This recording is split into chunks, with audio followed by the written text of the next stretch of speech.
하객 300명이 앉아 있었습니다. 피아노 반주가 울렸고 축가가 시작됐어요. 신랑은 없었습니다. 사회자가 마이크를 잡았다 놨어요. 다시 잡았다 또 놨습니다. 하객들이 웅성이기 시작했어요. 신랑이 어디 갔대? 뭔 일 있는 거야? 저는 2층 신부 대기실에서 그 소리를 전부 듣고 있었습니다. 웨딩드레스를 입은 채로, 그리고 누군가 말했어요. 신부 친구가 신랑을 데리고 튀었대. 그 친구 이름이 영자였습니다. 중학교 1학년부터 30년을 붙어 다닌 제 단 하나뿐인 친구. 저는 그날 이후 50년 동안 그 이름을 입에 올리지 않았습니다. 그런데 지난달 모르는 번호로 전화가 왔어요. 정자야, 나 영자야. 저는 그 목소리를 듣는 순간 50년 전 그날로 돌아갔습니다. 사연 시작 전 구독과 좋아요를 눌러주세요. 머무시는 곳마다 행운이 가득하시길 빌게요. 1974년 4월 12일. 봄비가 내릴 것 같다던 일기예보는 틀렸습니다. 하늘은 맑았어요. 눈이 아플 만큼 파란 하늘이었죠. 저는 그날 새벽 5시에 눈이 떠졌습니다. 설레서요. 천장을 바라보다가 조용히 일어나 방문에 걸어둔 드레스를 봤어요. 어머니가 전날 밤 손수 다려두신 거였습니다. 주름 하나 없이 반듯했어요. 저는 손을 뻗어 치맛단을 살짝 만져봤어요. 부드러웠습니다. 이 드레스를 입은 오늘부터는 새로운 삶이 시작된다고 생각했어요. 아버지는 그날 아침 넥타이를 매셨어요. 명절에도 잘 매지 않으시는 분이었는데 손이 굳으셔서 2번이나 엉키셨죠. 제가 다가가서 매드렸습니다. 가까이서 보니 아버지 눈이 촉촉했어요. 저는 못 본 척했습니다. 보면 저도 울 것 같았으니까요. 아버지가 나지막하게 말씀하셨어요. 정자야, 오늘부터는 고생 끝이다. 저는 고개를 끄덕이면서 웃었습니다. 그게 그날 아버지와 나눈 마지막 대화였어요. 신랑 이름은 현수였습니다. 처음 만난 건 제가 23 때였어요. 동생 친구 소개로 나간 자리였죠. 키가 컸습니다. 말이 많지 않았고 웃을 때 눈이 가늘어졌어요. 저는 그 눈이 좋았습니다. 반년을 만났어요. 크게 싸운 적이 한 번도 없었죠. 어머니도 마음에 들어 하셨고 아버지도 단단해 보이는 사람이더라 하셨습니다. 저는 한 번도 의심하지 않았어요. 지금 생각하면 의심하지 않은 게 아니었어요. 의심하고 싶지 않았던 거겠죠. 영자 얘기를 해야겠네요. 영자는 중학교 1학년 때부터 단짝이었습니다. 처음엔 별로였어요. 그 애가 좀 거칠었거든요. 하고 싶은 말은 다 하고 듣기 싫은 말도 가리지 않고 했죠. 근데 그게 나중엔 가장 믿을 수 있는 이유가 됐어요. 영자는 절대 빈말을 하지 않았습니다. 그래서 그 애가 해주는 말은 다 진짜였어요. 고등학교 때 제가 짝사랑하던 애한테 영자가 대신 고백해줬습니다. 결과는 처참했지만요. 저는 울고 영자는 그 옆에서 그놈 어차피 별로였어.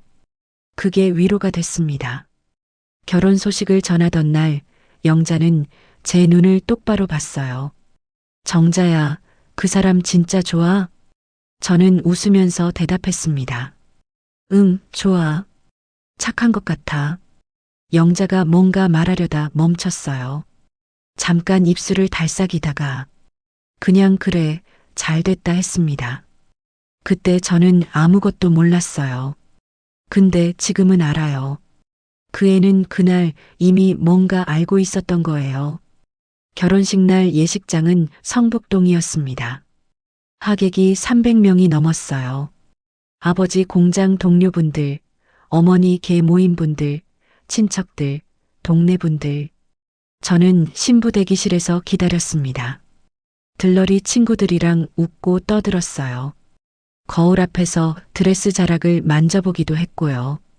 11시 50분이 됐습니다. 어머니가 들어오셨어요. 표정이 이상했습니다. 현수가 아직 안 왔다는데. 저는 웃었어요. 늦는 거겠지, 뭐, 금방 오겠지. 12시가 됐습니다. 아래층에서 피아노 소리가 들려왔어요. 축가가 시작된 거였습니다. 신랑은 없었어요. 들러리 친구들이 조용해졌습니다. 저는 창밖을 봤어요. 봄 햇살이 가득했습니다. 꽃잎이 날렸어요. 이상하게 그게 더 무서웠습니다. 12시 10분. 사회자가 대기실로 올라왔습니다. 노크 소리가 나고 문이 열렸어요. 그 사람이 저를 봤습니다. 아무 말도 하지 않았어요. 그 눈빛 하나로 알았습니다. 뭔가 크게 잘못됐다는 걸. 12시 30분. 대기실 안이 조용해졌어요. 저는 의자에 앉아 손을 무릎 위에 올려뒀습니다. 하얀 드레스 위에 고이. 어머니가 제 손을 잡으셨어요. 아무 말 없이 그냥 꼭 쥐셨습니다. 그 손이 떨리고 있었어요. 저는 그때 알았습니다. 어머니도 알고 계셨구나. 말을 못하고 계신 거구나. 1시가 됐습니다. 아래에서 웅성거리는 소리가 올라왔어요. 들러리 친구 하나가 뛰어 올라왔습니다. 숨이 찬 얼굴로 저를 보면서 말했어요. 정자야, 영자도 연락이 안 돼. 저는 그 말을 듣는 순간 아무 말도 하지 못했습니다. 그냥 아 하고 숨을 들이켰어요. 그게 다였습니다. 현수는 끝내 오지 않았습니다. 영자도 오지 않았어요. 아버지는 식장 밖에서 쓰러지셨습니다. 어머니는 하객들 앞에서 고개를 숙이셨어요. 저는 그 장면을 2층 난간에서 내려다봤습니다. 웨딩드레스를 입은 채로 뛰어내려가야 한다는 걸 알면서도 발이 바닥에 붙은 것처럼 움직이지 않았어요. 하객들이 하나둘 돌아가기 시작했습니다. 꽃 장식이 달린 테이블이 그대로 있었고 케이크가 그대로 있었고 웨딩 마치가 흘러나오다 멈춰 있었습니다. 저만 그 자리에 남아 있었어요. 그날 이후 사람들은 말했어요. 영자랑 눈이 맞았다더라. 원래 수상했대. 정자가 너무 몰랐던 거야. 저는 아무 말도 하지 않았습니다. 딱 하나만 결심했어요. 절대로 다시는 누군가를 그렇게 믿지 않겠다고. 저는 그 결심을 50년 동안 지켰습니다. 결혼식 다음 날 아침이었습니다. 어머니가 국을 끓이고 계셨어요. 된장국이었습니다. 평소랑 똑같은 아침이었어요. 저는 밥상 앞에 앉았습니다. 숟가락을 들었어요.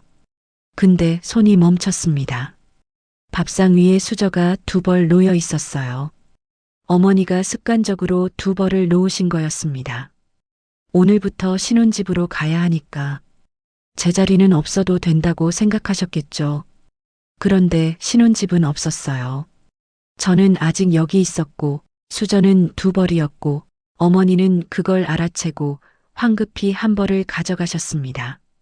그 짧은 순간에 아무 말도 하지 않으셨어요. 저도 하지 않았습니다. 그냥 밥을 먹었어요. 뜨거운지 차가운지도 모르고 웨딩드레스는 그날 오후에 상자에 넣었습니다. 버리지 않았어요. 왜 버리지 않았냐고요. 저도 몰라요. 그냥 손이 안 가더라고요. 옷장 맨 위 칸에 밀어 넣었습니다. 그 위에 이불을 덮었어요. 보이지 않게. 그 다음부터 그 칸은 열지 않았습니다. 15년 뒤에 이사 갈 때 짐꾼 아저씨가 그 상자를 들다가 물었어요. 이거 뭐예요? 좀 무겁네. 저는 대답했습니다. 그냥 오래된 옷이에요. 아버지가 변하셨어요. 식장 앞에서 쓰러지신 이후로 자꾸 멍하니 앉아 계셨습니다. 공장에는 나가셨어요. 하지만 저녁에 돌아오시면 말씀이 없어지셨어요. 예전엔 밥 먹으면서 라디오를 들으셨는데 그것도 안 트셨어요. 그냥 밥 드시고 방에 들어가시고 어느 날 제가 아버지 방 앞을 지나는데 안에서 소리가 들렸습니다. 처음엔 뭔가 했어요. 귀를 기울였더니 기침 소리였는데 기침이 아니었어요. 아버지가 울고 계셨습니다. 저는 문을 열지 않았어요. 열 수가 없었습니다. 동네를 떠난 건 그해 가을이었어요. 이사 가던 날 아침 동네 어귀에 할머니 한 분이 서 계셨습니다. 우리 집 두 칸 건너 사시던 분이었어요. 제가 어릴 때 엿을 주시던 분. 그 할머니가 저를 보더니 한마디 하셨어요. 정자야, 잘 가거라. 딱 그 말이었습니다. 근데 그 말이 왜 그렇게 서럽던지 저는 꾸벅 인사하고 돌아섰어요. 트럭이 골목을 빠져나갈 때까지 뒤를 돌아보지 않았습니다. 새 동네에서 취직을 했어요. 충무로 쪽 작은 양장점이었습니다. 주인 아주머니가 무뚝뚝한 분이었어요. 첫날 저를 보더니 딱 한마디 하셨죠. 손 봐봐. 제 손을 양쪽 다 뒤집어 보시더니 쓸만하네. 그게 채용 면접의 전부였습니다. 저는 거기서 바느질을 배웠어요. 아침 8시에 들어가서 저녁 8시에 나왔습니다. 밥은 아주머니가 챙겨주셨어요. 말은 없었지만 밥은 꼭 챙겨주셨어요. 일을 하는 동안은 아무 생각도 안 났어요. 바늘이 천을 뚫고 지나가는 것만 봤으니까요. 그래서 더 열심히 했습니다. 생각하기 싫어서요. 어느 봄날이었어요. 충무로 골목을 걷고 있었는데 맞은편에서 젊은 남녀 한 쌍이 걸어왔습니다. 젊은 여자였는데 웨딩드레스를 입고 있었어요. 사진 촬영 중인 것 같았습니다. 옆에 사진사가 카메라를 들고 있었고 신랑이 여자 손을 잡고 걸었어요. 여자가 웃었습니다. 환하게. 저는 그 장면을 보는 순간 발이 멈췄어요. 한 발짝도 못 움직였습니다. 그냥 서서 봤어요. 두 사람이 골목을 지나 사라질 때까지. 골목이 조용해지고 나서야 저는 다시 걷기 시작했습니다. 눈물은 나지 않았어요. 눈물도 안 나는 게 더 이상했습니다. 결혼 얘기는 몇 번 있었어요. 30 초반에 어머니가 자리를 한번 만드셨습니다. 남자가 나왔어요. 나쁘지 않은 사람이었어요. 밥을 먹으면서 얘기를 하는데 그 사람이 물었어요. 전에 만나던 분은 없으셨어요? 아무렇지 않게 한 말이었겠죠. 그냥 대화를 이어가려는 말이었겠죠. 저는 웃으면서 대답했습니다. 없었어요. 집에 돌아와서 방에 들어갔어요. 문을 닫고 이불을 뒤집어 썼습니다. 그리고 처음으로 소리를 내서 울었어요. 없었던 게 아니었으니까. 있었는데 없어진 거였으니까. 아버지는 제가 35 되던 해 겨울에 돌아가셨습니다. 마지막 며칠은 병원에 계셨어요. 병실이 좁았습니다. 창문으로 겨울 하늘이 보였어요. 아버지가 어느 날 제 손을 잡으셨습니다. 힘이 없는 손이었어요. 공장 일로 굳어있던 그 손이 그때는 그냥 얇았습니다. 아버지가 말씀하셨어요. 정자야, 아빠가 미안하다. 저는 왜 그러시냐고 했어요. 아버지가 천장을 보시면서 말씀하셨습니다. 그날 아침에 이상하다 싶었는데 내가 그냥 넘겼다. 저는 무슨 말인지 물어보지 않았어요. 그냥 손을 꼭 쥐었습니다. 아버지는 그날 밤 조용히 가셨어요. 저는 병원 복도에 나와서 벽에 기대어 섰습니다. 울지 않았어요. 울 수가 없었습니다. 가슴이 텅 비어 있어서 눈물이 어디서 나와야 하는지를 몰랐어요. 어머니는 제가 48배 가셨습니다. 어머니가 돌아가시던 날 저는 어머니 손을 잡고 있었어요. 어머니가 눈을 감기 직전에 말씀하셨어요. 정자야, 밥은 꼭 챙겨 먹어. 마지막까지 밥 얘기를 하셨어요. 저는 그 말에 처음으로 웃었습니다. 그리고 울었어요. 어머니 손이 차가워지는 동안 한참을 울었습니다. 진짜 혼자가 됐어요. 양장점은 그 무렵 접었습니다. 무릎이 안 좋아져서 오래 앉아있기가 힘들었어요. 마지막 날 문을 닫으면서 오래된 재봉틀 위에 손을 얹었습니다. 차가웠어요. 잘 있어. 그렇게 생각했어요. 뭔가에게 하는 인사인지 지나간 시간에 하는 인사인지는 몰랐습니다. 쉰이 넘어서 동창 모임에 나간 적이 있었어요. 오랜만에 보는 얼굴들이었습니다. 다들 늙었더라고요. 저도 그렇겠지만요. 밥을 먹으면서 옛날 얘기를 했어요. 누가 그러더군요. 정자야, 너 그때 진짜 힘들었겠다. 저는 웃었습니다. 다 옛날 일이지 뭐. 버스를 타고 집에 오는 길이었어요. 창문에 제 얼굴이 비쳤습니다. 늙은 얼굴이었어요. 주름이 많았고 머리는 반쯤 새어 있었습니다. 저는 그 얼굴을 한참 봤어요. 이렇게 늙었구나. 이렇게 긴 시간이었구나. 버스가 정류장에 설 때마다 흔들렸어요. 그때마다 창문 속 제 얼굴도 흔들렸습니다. 그리고 지난달 오후였어요.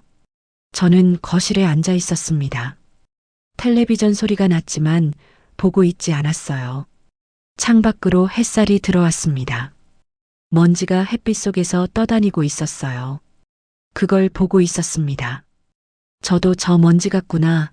어디로 가는지도 모르고 그냥 떠다니는구나. 그런 생각을 하고 있었어요. 전화기가 울렸습니다. 모르는 번호였어요. 받았습니다. 여보세요. 침묵이 있었어요. 긴 침묵이었습니다. 저는 끊으려고 했어요. 그때 목소리가 들렸습니다. 정자야. 저는 숨이 멎었어요. 그 목소리는 쉬어 있었고 가늘었습니다. 50년 전 그 목소리가 아니었어요. 하지만 알았습니다. 단번에 알았어요. 나 영자야. 저는 아무 말도 하지 않았습니다. 손가락이 화면 위로 갔어요. 끊으면 됐습니다. 근데 끊어지지 않았어요. 50년 동안 이를 악물었는데, 50년 동안 잊으려 했는데, 왜 그 목소리 한마디에 손이 멈췄을까요? 영자가 말했어요. 나 많이 아파. 요양원에 있어. 저는 말이 나오지 않았어요. 얼굴 한 번만, 딱 한 번만. 영자 목소리가 떨렸습니다. 저는 한참 있었어요. 창밖에 먼지가 여전히 떠다니고 있었습니다. 그리고 저는 딱 한마디 했어요. 주소 어디야? 전화를 끊었습니다. 저는 한동안 전화기를 내려다봤어요. 내가 왜 그랬지? 거절했어야 했는데. 근데 이상하게 가슴 어딘가에서 아주 작은 것 하나가 느껴졌어요. 뭔지는 몰랐습니다. 오랫동안 느껴보지 못한 것이어서 이름을 잊어버렸어요. 나중에 알았어요. 그게 보고 싶다는 마음이었다는 걸. 요양원은 버스로 1시간 거리였어요. 저는 창가 자리에 앉았습니다. 차창 밖으로 서울 풍경이 흘러갔어요. 아파트가 보이다가 낮은 건물들이 나오다가 어느 순간부터 낯선 동네가 펼쳐졌습니다. 저는 그걸 멍하니 봤어요. 가면서도 몇 번을 망설였어요. 내려야 하나? 그냥 돌아가야 하나? 버스는 계속 갔고 저는 끝내 내리지 않았습니다. 요양원 입구는 생각보다 조용했어요. 화분이 몇 개 놓여 있었습니다. 접수대 직원이 저를 보더니 말했어요. 김정자 씨 보호자 오셨어요? 저는 잠깐 멈췄습니다. 보호자? 나는 보호자가 아니었어요. 오래전에 헤어진 사람. 아니, 오래전에 배신당했다고 생각한 사람. 저는 그냥 고개를 끄덕였습니다. 복도를 걸어갔어요. 소독약 냄새가 났습니다. 어디선가 텔레비전 소리가 흘러나왔고 누군가 기침하는 소리도 들렸어요. 직원이 멈춰서더니 말했습니다. 여기에요. 저는 문 앞에 섰어요. 손잡이를 잡으려다 멈췄습니다. 심장이 이상하게 뛰었어요. 문을 열었습니다. 좁은 방이었어요. 창문으로 오후 햇살이 들어왔습니다. 침대 위에 사람이 누워 있었어요. 작았습니다. 사람이 이렇게 작아질 수 있구나 싶을 만큼 영자였어요. 저는 그 자리에 섰습니다. 한 발짝도 못 들어갔어요. 영자가 눈을 떴습니다. 저를 봤어요. 그 눈이 흔들렸습니다. 한참 있다가 영자가 말했어요. 왔어. 딱 그 한마디였습니다. 저는 구석에 있는 의자를 끌어당겨 앉았어요. 영자를 봤습니다. 많이 야위어 있었어요. 볼이 꺼져 있었고 손등에 핏줄이 훤히 보였습니다. 머리카락은 반쯤 빠져 있었고 남은 머리카락은 새하였어요. 이게 영자인가 싶었습니다. 그 거침없이 웃던 애가 이렇게 됐구나. 영자가 먼저 말을 꺼냈어요. 멀리서 왔지. 저는 대답하지 않았습니다. 영자가 천장을 봤어요. 와줄 줄 몰랐어. 나도 몰랐어. 라는 말은 하지 않았습니다. 한동안 아무 말이 없었어요. 시계 소리만 들렸습니다. 째깍째깍. 영자가 가끔 기침을 했어요. 기침이 길어질 때마다 그 작은 몸이 흔들렸습니다. 저는 그걸 보면서 아프면 안 되는데, 이 사람 때문에 아프면 안 되는데 그런 생각을 했어요. 근데 아팠습니다. 영자가 말했어요. 정자야, 나 부탁이 있어. 저는 받습니다. 내가 죽고 나서 요양원에 맡겨둔 짐 있어. 상자 하나인데 그거 가져다가 그냥 버려줘. 저는 이상했어요. 왜 나한테 부탁하는 거야? 영자가 잠깐 눈을 감았다 떴습니다. 나 아는 사람이 너밖에 없어. 그 말이 가슴에 걸렸어요. 50년이 지났는데, 50년 동안 연락 한 번 없었는데, 이 사람 아는 사람이 나밖에 없다고. 저는 아무 말도 하지 못했습니다. 영자가 다시 말했어요. 정자야. 그날 일은 잠깐 멈췄습니다. 미안하다. 딱 그 말이었어요. 더 이상 말하지 않았습니다. 설명도 없었어요. 해명도 없었습니다. 그냥 미안하다. 저는 뭔가 물어보려 했어요. 그런데 그때였습니다. 영자가 몸을 움직이려다 침대 옆 탁자를 건드렸어요. 탁자 위에 놓여 있던 것들이 와르르 쏟아졌습니다. 물컵이 기울었고 수건이 떨어졌고 낡은 봉투 하나가 바닥으로 떨어졌어요. 저는 반사적으로 몸을 숙였습니다. 집으려고. 봉투가 떨어지면서 안에 있던 종이들이 흘러나왔어요. 저는 손에 잡힌 종이를 보는 순간 멈췄습니다. 빛 독촉장이었어요. 1974년이라고 찍혀 있었습니다. 담보로 잡힌 항목이 보였어요. 공장. 그 아래 주소가 적혀 있었습니다. 저는 그 주소를 알았어요. 어린 시절부터 아버지가 매일 아침 나가시던 그 공장 주소였습니다. 손이 떨렸어요. 다른 종이를 봤습니다.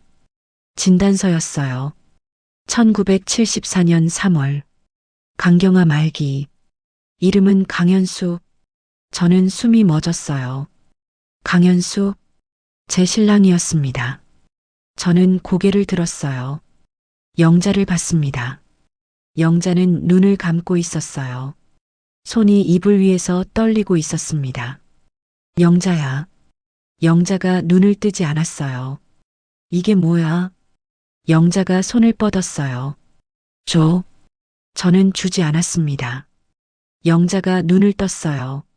저를 봤습니다. 그 눈빛이 달랐어요. 두려움 같은 것이 섞여 있었습니다. 그거 내 거야. 줘. 저는 봉투를 꽉 쥐었어요. 영자야, 이게 뭐냐고. 현수 진단서가 왜 내 손에 있어? 우리 아버지 공장이 왜 여기 나와? 영자가 눈을 감았습니다. 긴 침묵이 흘렀어요. 째깍째깍. 시계 소리만 들렸습니다. 영자가 말했어요. 나중에 알게 될 거야.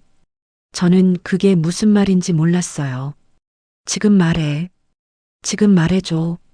영자가 고개를 저었어요. 나중에. 그날 저는 더 이상 캐묻지 못했어요. 영자가 너무 지쳐 보였거든요. 말을 하는 것 자체가 힘에 부쳐 보였습니다. 저는 결국 봉투를 돌려줬어요. 영자는 그걸 가슴에 품었습니다. 저는 해가 지고 나서야 일어났어요. 나간다. 영자가 눈을 뜨고 저를 봤어요. 저는 돌아서려다 멈췄습니다. 뭔가 말하고 싶었어요. 근데 뭘 말해야 할지 몰랐어요. 그냥 말했습니다. 다음에 또 올게. 영자가 웃었어요. 힘없이 희미하게. 그래. 그게 마지막이었습니다.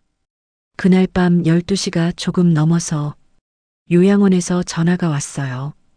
김정자 씨, 영자 씨가 조금 전에 편안하게 가셨습니다.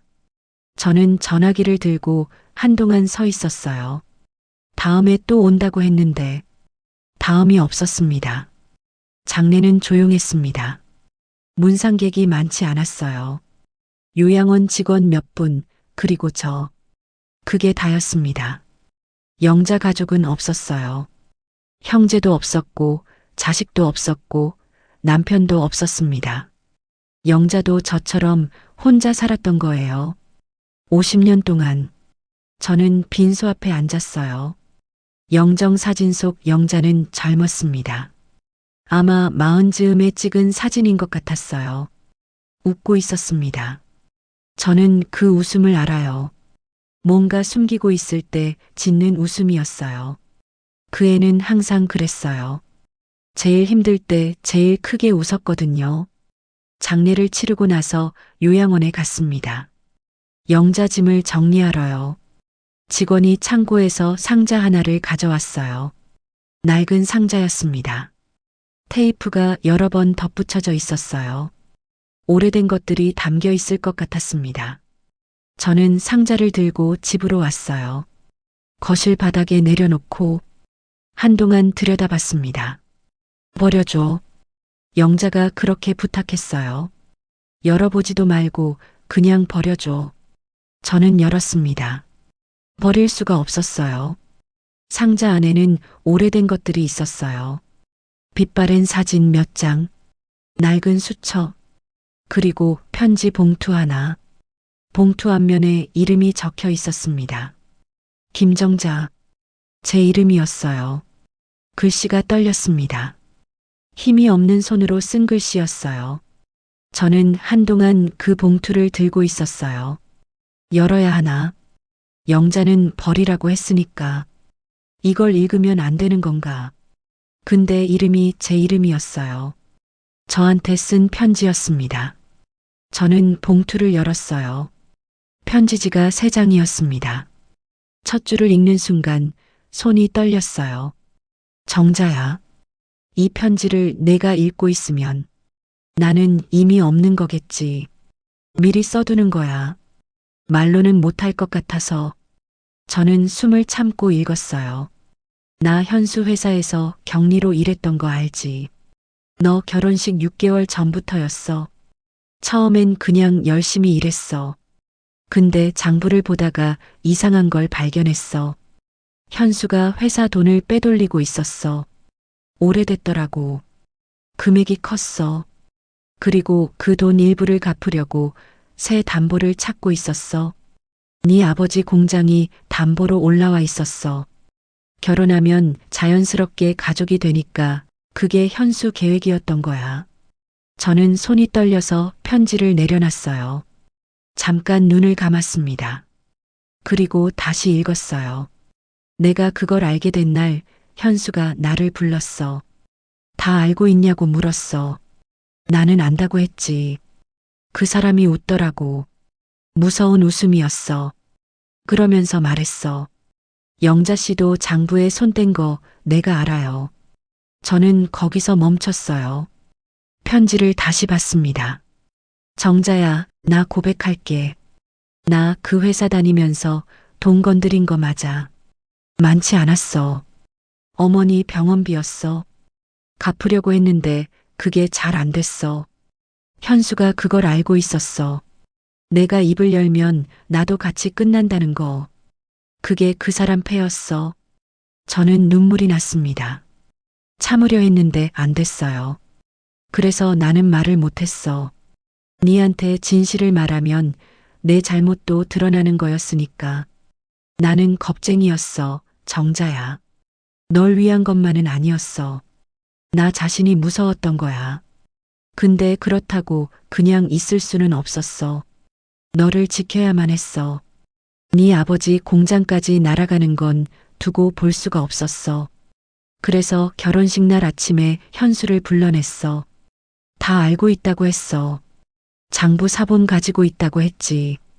네 아버지한테 손 떼면 경찰에 넘긴다고 했어. 그 사람 그 자리에서 도망쳤어. 그리고 나도 사라졌어. 말할 수가 없었으니까. 내 입으로 다 말하면 나도 끝이었으니까. 저는 편지를 내려놨어요. 한동안 천장을 봤습니다. 영자는 나쁜 짓을 한 게 맞았어요. 회사 돈에 손을 댔죠. 근데 그게 전부가 아니었습니다. 그 약점 때문에 말을 못했고, 말을 못하니까 사라질 수밖에 없었고, 사라지니까 저는 50년을 미워했어요. 저는 다시 편지를 들었습니다. 마지막 장이었어요. 정자야, 너는 나 용서 안 해도 돼. 내가 용서받을 자격이 있는지 모르겠어. 근데 한 가지만 알아줘. 나는 50년 동안 단 하루도 네 생각을 안 한 날이 없었어. 내가 잘 살고 있는지, 밥은 먹고 사는지, 혼자 많이 외롭진 않은지. 멀리서 챙겼어. 가끔 네 동네 근처까지 갔다가 그냥 돌아온 적도 있어. 보고 싶었는데 볼 수가 없었어. 내가 나타나면 다 드러날 것 같았으니까. 근데 이제 다 드러나도 상관없어. 어차피 나는 가니까. 정자야, 그날 봄 하늘 참 파랬지. 나는 그 하늘이 아직도 눈에 선해. 그리고 드레스 입은 네 모습도. 그게 내가 본 네 모습 중에 제일 예뻤어. 미안하다. 그리고 고마웠어. 30년 동안 내 친구 해줘서. 영자가. 저는 편지를 덮었습니다. 한참을 울었어요. 소리도 못 내고 울었습니다. 50년 동안 잘못 미워했어요. 그렇다고 영자가 완전히 옳은 것도 아니었습니다. 잘못이 있었어요. 근데 그 잘못을 안고서 혼자 50년을 살았어요. 말 한마디 못하고. 저는 상자 안에서 빛바랜 사진을 꺼냈어요. 중학교 때 사진이었습니다. 영자랑 저 둘이 운동장에서 찍은 거였어요. 저는 웃고 있었고 영자는 저 어깨에 기대고 있었습니다. 저는 그 사진을 한참 봤어요. 우리 참 어렸구나. 우리 참 오래됐구나. 창밖으로 봄 햇살이 들어왔습니다. 화냈어요. 1974년 그날처럼 눈이 아프도록 파란 봄이었습니다. 저는 사진을 가슴에 품었어요. 그리고 처음으로 영자한테 말했습니다. 소리를 내서, 영자야, 고생했다. 나도 보고 싶었어. 그 말을 하고 나서야 50년 동안 꽉 막혀 있던 것이 조용히 풀리는 것 같았습니다. 여러분, 오래전에 잃어버린 사람이 있으신가요? 오해 때문에, 자존심 때문에, 아니면 말 못할 사정 때문에 멀어진 사람이 있으신가요? 영자는 끝까지 먼저 말하지 못했어요. 정자도 50년을 기다렸습니다. 그 사이에 봄이 50번 왔다 갔어요. 말하기 너무 늦은 때는 없습니다. 하지만 너무 늦어버릴 수는 있어요. 오늘 그 사람한테 연락해 보시는 건 어떨까요? 오늘도 긴 이야기 끝까지 들어주셔서 고맙습니다.